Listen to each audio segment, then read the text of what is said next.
Hi நண்பர்களே, எல்லோருக்கும் வணக்கம். KN Velan audio Bargur. இது ஒரு பஸ் செட்டு நம்மளுக்கு ஆல்ட்ரேஷன் வந்திருக்கு. ஏற்கனவே ஒரு வீடியோ போட்டிருப்பேன்னு நினைக்கிறேன். ஒரு பஸ்ஸுக்கு நம்ம ரெடி பண்ணி கொடுத்தோம், ஆல்ட்ரேஷன் பண்ணி. அது நல்லா இருக்குது. பேஸ் எஃபெக்டெல்லாம் ஆல்ட்ரேஷன் பண்ண பின்னாடி நல்லா இருக்குது அப்படின்னு சொல்லிட்டு பக்கத்து பஸ்ஸுக்காரங்க நம்மக்கிட்ட இதை ஆர்டர் பண்ணியிருக்காங்கன்னா புதுசு ஒன்று ஆர்டர் பண்ணியிருக்காங்க. இது சர்வீஸ் பண்ண சொல்லியிருக்காங்க. இது பார்த்தீங்கன்னா ஃபுல்லாக பாடிட்டு தான் இருக்குது, ஒன்றும் பிரச்சனை. அந்த சென்டர் சேனலில் எல்லாமே ட்ராக் கட் ஆகி ஷார்ட்டேஜ் ஆகிடுச்சு. சென்டர் சேனல் சரௌண்டு கரகரப்போட படுது. டிரைவர் சீட்டில் வர்றது சுத்தமாக பாடல அப்படின்ற மாதிரி கம்ப்ளைண்ட்டுக்கு வந்திருக்கு. சப்பு பார்த்திங்கன்னா ஃபுல்லாக வச்சா தான் எனக்கு நல்லா வருது, ஃபுல்லாக வச்சோம்னா உதற மாதிரி வருது அப்படின்ற மாதிரி. ஒரு மீடியமாக வச்சோம்னா கரெக்டாக இருக்குது, ஃபுல்லாக வச்சா உதற மாதிரி வருதுன்னு. ஏன்னா ஃபுல்லாகவே ஏற்ற முடியாது, எந்த அளவுக்கு வேணுமோ அந்த அளவுக்கு தான் வைக்கணும். அதை நீங்கள் க்ளியர் பண்ணி கொடுங்க. எனக்கு ஃபுல்லாக வச்சாலையும் கூட உதிராமல் இருக்கணும், ஆனால் இன்னும் கொஞ்சம் சேர்ந்து வர்ற மாதிரி பண்ணி கொடுங்க அப்படின்ற மாதிரி வந்திருக்காங்க. இதில் பாருங்கள், இப்போ ரெடி பண்ணிட்டோம். இது பாருங்கள், இது இந்த ஒயர் கட் ஆகி இந்த ட்ராக்கில் உட்காந்துட்டு ஷார்ட்டேஜ் ஆகிடுச்சு. ஐசி மாற்றி பண்ணியிருக்கோம். அதே பார்த்திங்கன்னா சரௌண்டு சேனல் இதில் சரௌண்டு இதில் ஒர்க் ஆகிருந்தது. இதுவும் பார்த்திங்கன்னா இந்த ஒயர் சிக்னல் ஒயர் கட் ஆகிட்டு இருந்தது. இதில் வால்யூம் கண்ட்ரோலில் ஒயர் கட் ஆகிட்டு இருந்தது. கொஞ்சம் இதில் மாற்றி இந்த ஒயர் கொஞ்சம் மாற்றி கொடுத்துருக்காங்க. அதை கிளியர் பண்ணி கொடுத்துருக்கோம். இது மோனோ போர்டு சீரியோ மாதிரி கொடுத்துட்டு இருந்தாங்க, அது கொஞ்சம் கிளியர் பண்ணியிருக்கோம். இதுதான் நம்ம பண்ணது, வேறு ஒன்றும் பண்ணலை. இதில் பார்த்தீங்கன்னா இதே மாதிரி செட்டு எனக்கு புதுசாக ஒன்று பண்ணிடுங்க. இதை கொஞ்சம் ஏதோ ஒன்று இது எக்ஸ்ட்ரா இருக்கிற மாதிரி இருக்கட்டும் அப்படின்ற மாதிரி, ஸ்பேர் மாதிரி இருக்கட்டும், ஏதாச்சும் ஒன்றுன்னா நம்ம பண்ணிக்கலாம் அப்படின்ற மாதிரி சொல்லியிருக்காரு. இந்த மாதிரி பஸ் செட்டு பண்ணாவே உங்களுக்கு அவுட் பேஸு நல்லா வரணும். அதே மாதிரி பார்த்தீங்கன்னா அவுட் பேஸுன்றாங்க. அவுட் பேஸுன்னு பார்த்தீங்கன்னா ஜேபிஎல் வச்சுட்டு உங்களுக்கு எல்லாம் நிறைய பேர் என்ன பண்ணுறாங்கன்னா, எனக்கு கூட ஒருத்தர் நம்ம பண்ணும்போதே ஃபஸ்ட்டு நல்லா பண்ணியிருந்தோம். ஒரு செட்டுக்கு ஒரு பஸ்ஸுக்கு பண்ணும்போது பார்த்திங்கன்னா அவர் என்ன பண்ணிட்டாரு, முன்னாடி இறங்கி பின்னாடி நின்று போய் கேட்டார். ஏன்னா சப்பு முன்னாடி திரும்பி இருக்குது. முன்னாடி பக்கம் போனால் லாங் பேஸு அது வரைக்கும் ஃபுல்லாக வருது, ஆனால் பின்னாடி வரல அப்படின்றாரு. அதுக்கு நம்ம என்ன பண்ணுறதுன்னு தெரியல. அப்படின்னா என்னென்னா வரல நான் செட்டை போட்டு நோண்டிகிட்டே எடுக்கிறேன். இதுவே நல்லா தானே இருக்குது. நான் கடைக்கு முன்னாடி நின்றுருக்கு, கடையில் உக்காண்ட்ருக்கேன், கடையில் அதிருது, அந்த அளவுக்கு இருக்குது. ஆனால் பின்னாடி போய் நின்றுட்டு அவர் வரலன்னா, ஆனால் அது பின்னாடி சப்பு இந்த பக்கம் திரும்பி இருக்குங்கண்ணா. சப்பு பார்த்தீங்கன்னா இந்த பக்கம் தான் இருக்குது. நீங்கள் முன்னாடி பஸ் அந்த பக்கம் வருதுன்னா முன்னாடி தான் உங்களுக்கு சவுண்டு எஃபெக்ட் கேட்கும், பின்னாடி கேட்காது. முன்னாடி ஒரு ரோட்டில் வருதுன்னா அது முன்னாடி இருக்கிறவங்களுக்கு தான் அந்த எஃபெக்ட் பஸ் வருது, அந்த எஃபெக்டோடு வருது அப்படின்ற மாதிரி இருக்கும். முன்னாடி நின்று ஆமாண்ணா, சரி நான் தெரியாமல் பின்னாடி போய் நின்றுட்டு கேட்டுட்டு இருந்தேன், இது ஓகேண்ணா அப்படின்னு. ஏன்னா அதுக்காக நம்ம எனக்கிட்ட நோண்டிட்டு கிடக்கிறேன். நல்லா அந்த செட்டை நோண்டி போட்டேன். நோண்டிட்டு திருப்பணும் வர வைக்கிறது பாடுபட்டேன். ஏன்னா ஒரு வச்சா நம்ம செட் பண்ணிட்டோம்னா அது கரெக்டாக இருக்கும். அதில் அவங்களுக்கு புரிதல் இல்லாமல் அதை சொல்லும்போது என்னடா இவங்களுக்கு இதோட நம்ம என்னடா பண்ணுறதுன்னு எனக்கே கொஞ்சம் குழம்பிடுச்சு. சரி, அப்புறம் பார்த்தீங்கன்னா நான் முன்னாடி நின்று பாருங்கண்ணா, எங்கள் கடையில் நீங்கள் பஸ்ஸில் உக்காந்துட்டு நீங்கள் அந்த பக்கம் போய் பின்னாடி நின்று கேட்டாங்க, முன்னாடி நின்று பாருங்கள், இல்லைன்னா பஸ்ஸில் நல்லா இருக்குது அப்படின்றாரு. பஸ்ஸில் நல்லா இருக்குன்னா ஹெவியாக இருக்குது, ஆனால் பின்னாடி பஸ்ஸை விட்டு இறங்குனா இந்த பக்கம் வரமாட்டேங்குது அப்படின்ற மாதிரி பின்னாடி பக்கம் நின்று கேட்டுங்கிறாரு. ஆனால் நான் இங்கே அது எடுத்துன்னு வந்து ஆல்ட்ரேஷன் பண்ணி அப்புறம் ஒரு கட்டத்தில் இங்கே நல்லா வருது, ஏன் அவர் அப்படி சொல்கிறாரு? ஒரு வேளை அப்படி அந்த பக்கம் வரணும்னு சொன்னால் அது வேறு மெத்தடில் பண்ண வேண்டியதாக இருக்குது. பின்னாடியும் வரணுன்னா அது வேறு அமைக்க வேண்டியதாக இருக்கும்.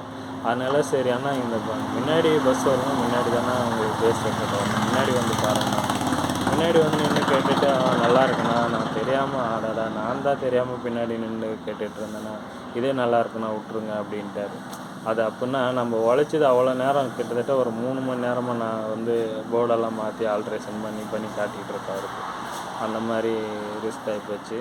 அதனால் பஸ் செட்டு எடுக்கிறது பெருசு இல்லை, அதெல்லாம் ரொம்ப ரிஸ்க்காக இருக்குது. அப்புறம் பார்த்திங்கன்னா அந்த ஆடியோலாம் உடையாமல் எடுக்கணுன்னா ரொம்ப கஷ்டம்தான் அது. நான் வீட்டு செட்டுன்னா பிரச்சனை இல்லை, பஸ் செட்டு இந்த வண்டி செட்டெல்லாம் எடுக்கணுன்னா ரொம்ப வேலை இழுக்கும், ரொம்ப கொஞ்சம் டைம் இழுக்கும். அதனால் டைம் இருந்தால் தான் அது கிளியராக செய்ய முடியும். டைம் எடுத்து பண்ணால் தான் அது செட்டு வந்து கிளியராக இருக்கும். அந்த மாதிரி நம்ம நிறைய பேருக்கு நம்ம செஞ்சு கொடுத்துருக்கோம். நேற்று கூட சென்னையிலேருந்து ஒரு நண்பர் வந்து அண்ணா அந்த மாதிரி பஸ் செட்டெல்லாம் நம்ம பண்ணிகிட்ருக்கோன்னா உங்களுடைய இதில் ஆடியோவில் கேட்கும்போது நல்லா இருக்குது, ஆனால் உங்கள் பேசுகிறது வாய்ஸு கொஞ்சம் தெளிவாக கேட்க மாட்டேங்குது அப்படின்னாரு. நான் வந்து மைக்கு எதுவும் யூஸ் பண்ணலண்ணா, ஏதோ இது நம்ம பண்ணுறோன்றதுக்கோசரம் நம்ம தெரியப்படுத்திகிட்டு இருக்கோம், அவ்வளோதான்.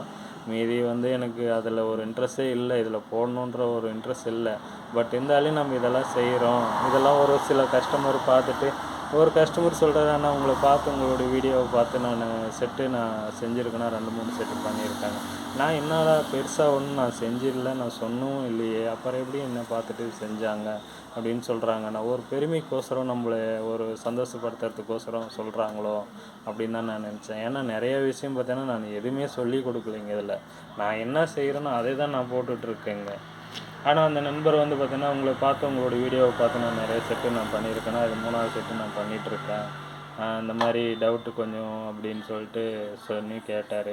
அப்புறம் பார்த்தீங்கன்னா என்னடா இது என்ன ஒரு புகழ் எப்படின்னா நம்மளை வந்து புகழ்ந்தால் நம்ம ஏதாச்சும் அப்படியெல்லாம் ஒன்றும் சொல்லவே வேண்டாங்க. எனக்கு வந்து பார்த்தீங்கன்னா புகழ்ச்சி பிடிக்கவே பிடிக்காது. எனக்கு என்னென்னா ஒருத்தருங்க நல்லா இருக்கா ஓகே அனுபவிங்க, இல்லை உங்களுக்கு என்ன ஹெல்ப்போ அதை கேளுங்க, நான் சொல்கிறேன். ஆனால் அந்த தாஜா பண்ணி கேட்குறது எனக்கு பிடிக்கவே பிடிக்காதுங்க. எனக்கு இல்லைங்க நீங்கள் இது பண்ணுறது சரியில்லைங்கன்னு கூட சொல்லுங்கள், அதை ஏற்றுக்கிறேன். ஆனால் எனக்கு நல்லா இருக்குது, ஏன்னா நம்ம செய்கிறது என்னன்றது நம்மளுக்கு தெரியும். அப்புறம் அதில் வந்து ஏன்னா நான் இன்னுமே சொல்லியே கொடுக்கல. இதில் சொல்லப்போனால் நான் என்ன பண்ணேனோ அதை வந்து சின்ன சின்ன விஷயங்கள் நான் சொல்லிகிட்டு இருக்கேன். ஆனால் அவர் வந்து பார்த்தீங்கன்னா உங்கள் வீடியோவை பார்த்து நீங்கள் சொல்கிறத பார்த்து நான்லாம் ஆன்சர் பண்ணுறேங்க அப்படின்ற மாதிரி ஒரு இது சொன்னார். சரி பரவாயில்ல, ஏன்னா ஒரு மனுஷனை வந்து ஒரு கொஞ்சம் நம்ம பக்கம் ஈர்க்கிறதுக்கான ஒரு விஷயங்கள் அவர் சொல்கிறாருன்னு நான் நினச்சேன்.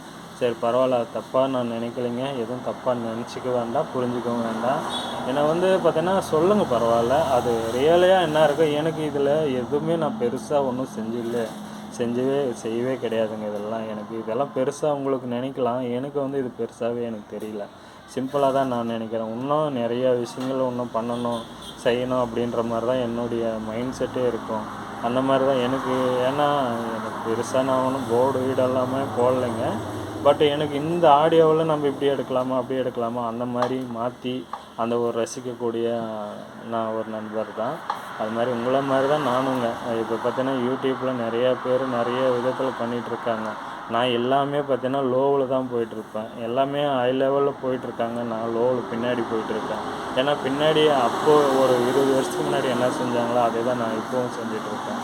அந்த மாதிரி தான், இன்னும் இம்ப்ரூவ்மெண்ட் எல்லாம் ஒன்றுமே ஆகலைங்க. ஆனால் எனக்கு என்னென்னா நான் போடுற ஆடியோ வந்து நான் கொடுக்குறது அந்த கஸ்டமர் எந்த மாதிரி விரும்புகிறாங்களோ அதுக்கு தகுந்த மாதிரி தான் சிம்பிளாக தாங்க செஞ்சிட்ருக்கேன். நீங்கள் பெருசாக நினைக்கலாம், நான் செய்கிறது வந்து சிம்பிளாக தான் நான் நினைக்கிறேன். இதெல்லாம் என்னடா எவ்வளோ பேர் எவ்வளோ செய்கிறாங்க, நாம் போய் என்னத்தை பெருசாக செஞ்சிட்டோம் அப்படின்ற மாதிரி தான் இன்னும் மனநிலை இருக்குது.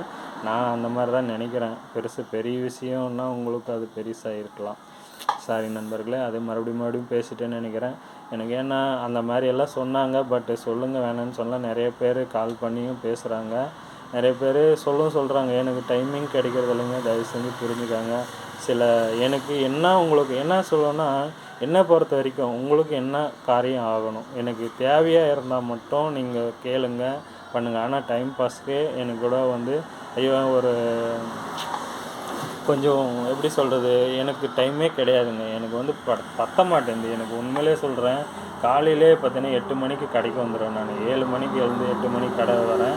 ஆனால் என்னுடைய ஒர்க்கு செய்கிறதுக்கு எனக்கு அந்த டைமே பத்த மாட்டேங்குது. 10 மணி 11 மணி ஆகிடுது போகிறதுக்கு.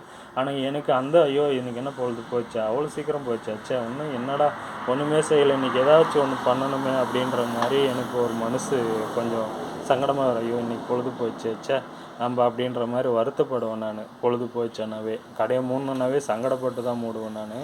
அந்த மாதிரி ஒரு இது எனக்கு. அந்த மாதிரி இருக்கும்போது சில பேர் சொல்லுவாங்க பார்த்தீங்களா, காரியம் நடக்கணுன்னா காலை பிடிக்கணும், காரியம் முடிஞ்சவொடனே ஜுட்டியை பிடிப்பான் அப்படின்னு சொல்லிட்டு. அந்த மாதிரி கூட நினச்சிக்காங்க, பரவாயில்ல. நான் எப்படி சொல்கிறது சாரிங்க, உங்களை நான் அப்படி சொல்ல மாட்டேன். பட் அப்படின்னு ஒரு பழமொழி இருக்கும். ஆனால் என்கிட்ட அதை யூஸ் பண்ணுங்கன்றேன். உங்களுக்கு என்ன வேணுமோ அதை டைரெக்டாகவே கேளுங்க. அதுக்காக வேறு விஷயமெல்லாம் பேசி ஒரு நல்ல விஷயங்களெல்லாம் பேசி என்கிட்ட ஒரு விஷயத்த கேட்கணும் அப்படியெல்லாம் நினைக்க வேணாங்க. டைரெக்டாக கேளுங்க, நான் சொல்லிட்டு போகிறேன். ஆனால் எனக்கு டைமிங் வைக்கும். ஒரு விஷயம்னா தெளிவாக கேளுங்க, கரெக்டான ஒரு பதிலை சொல்லிட்டு எனக்கு தெரியும்னா தெரிஞ்சதே சொல்கிறேன், தெரியலன்னா தெரியலன்னு சொல்லிட்டு நான் கட் பண்ணிவிட்டு போயிடுவேன். ஆனால் அதுக்காக நிறையா லென்த்தாக நீங்கள் பேச வேண்டாம். எனக்கு டைமிங் என்னென்னா என்னுடைய டைமிங் எனக்கு பத்த மாட்டேங்குது. அதனால் நீங்கள் கால் பண்ணுறீங்கன்னா உங்களோட பேசாமலே என்னால் இருக்க முடியாது. அதனால் ஏன்னா நான் அந்த மாதிரி நினைக்கக்கூடியவும் இல்லை. என்னென்னா காரியம் ஆனால் ஜுட்டியை பிடிப்பான் அப்படின்ற மாதிரி அப்படி நினைக்க மாட்டேன். அப்படி என்னை யூஸ் பண்ணிக்காங்கன்றேன். உங்களுக்கு வேணுமா டக்குன்னு ஃபோன் பண்ணுங்கள், என்ன விஷயம்னு டக்குன்னு ஒரு விஷயத்த சொல்லுங்கள், நான் தெரிஞ்சால் சொல்கிறேன், செய்யலைன்னா தெரியலன்னு சொல்லிவிட்டு நான் கட் பண்ணிட்டு என் வேலையை பார்த்துட்டு போயிடுவேன். அதுதான் விஷயம். வேறு நண்பர்களே தவறாக இருந்தால் மன்னிச்சிடுங்க. நான் பேசுகிறது தற்செயலாக நான் பேசுகிறேன். ஒரு எந்த ஒரு மனநிலையும் மனசுக்குள்ளே எந்த ஒரு கெட்ட ஒரு நோக்கத்தோடவும் நான் எதுவுமே சொல்லலைங்க. ஆனால் ஆப்போசிட்டாக என்னோடய இது இருக்கும். அதுதான் நான் சொல்ல வரேன். எல்லாருமே பார்த்தோன்னா உனக்கு ஒரு காரியம் ஆகணுன்னா ஃபோன் பண்ணுவான், இல்லைன்னா ஃபோன் பண்ண மாட்டான் அப்படின்னு நினைப்பாங்க பார்த்தீங்களா? அப்படி கிடையாதுங்க. நான் அப்படி நினைக்க மாட்டேன். ஒரு விஷயம் நீங்கள் கற்றுக்கிறீங்கன்னா, ஒரு விஷயம் உங்களுக்கு நான் தெரியப்படுத்துகிறேன்னா அது வந்து எனக்கும் யூஸ்ஃபுல்லாக இருக்கணும், உங்களுக்கும் யூஸ்ஃபுல்லாக இருக்கணும். அந்த டைமிங் எல்லாருக்குமே யூஸாக இருக்கணும். இந்த டைமிங்ன்றதே ஒரு நொடியும் ஒரு நிமிஷமும் நான் வந்து பயன்படுத்திகிட்ருக்கேன். அதை வந்து நீங்கள் வேஸ்ட் பண்ண வேண்டாம். உங்களுக்கு அந்த ஒரு நொடி பொழுதில் உங்களுக்கு என்ன ஒரு இது ஹெல்ப் பண்ண முடியுமோ என்னால் அதை நான் பண்ணுறேன். நண்பர்களே, தயவு செஞ்சு புரிஞ்சுக்காங்க. நன்றி. இது வரைக்கும் ரொம்ப பேசிட்டேன். தவறாக இருந்தால் மன்னிச்சிடுங்க. எந்த ஒரு சொற்களும் யாராவது புண்படுத்தியிருந்தால் என்னை மன்னிச்சிடுங்க. என்னுடைய எண்ணம் ஃபுல்லாக எல்லோரும் என்னால் 4 பேருக்கு ஹெல்ப் பண்ணணுன்னு நினைப்பேன். பட் எனக்கு அந்த ஒரு வசதி வாய்ப்பு என்கிட்ட இப்போதைக்கு இல்லை. பட் ஆண்டவனுடைய கருணையால் எனக்கு அந்த ஒரு வசதி வாய்ப்பு வந்துச்சுன்னா கண்டிப்பாக எல்லாேருக்கும் ஹெல்ப் பண்ணுற ஒரு மனநிலை தான் என்னுடையது. ஆனால் நானே பார்த்தீங்கன்னா கீழே தரமட்டத்தில் தான் இருக்கேன். ஏன்னா ஒரு தொழிலுன்னு வந்தாங்கன்னா தொழில் பண்ணிவிட்டு இப்போ கொஞ்சம் கஷ்டத்தில் தான் நம்ம பண்ணிகிட்ருக்கோம். அதனால் அந்த ஒரு இதில் என்னால் என்ன முடியுமோ ஒருத்தருக்கு ஒரு ஹெல்ப் பண்ண முடியும்னா என்னால் கெடுதல் யாருக்கும் வராதுங்க. எல்லாம் நன்மை, ஒரு நல்லது மட்டும்தான் என்னால் நடக்கும். நன்றி நண்பர்களே, ரொம்ப பேசிட்டேன். ரொம்ப நன்றி நண்பர்களே.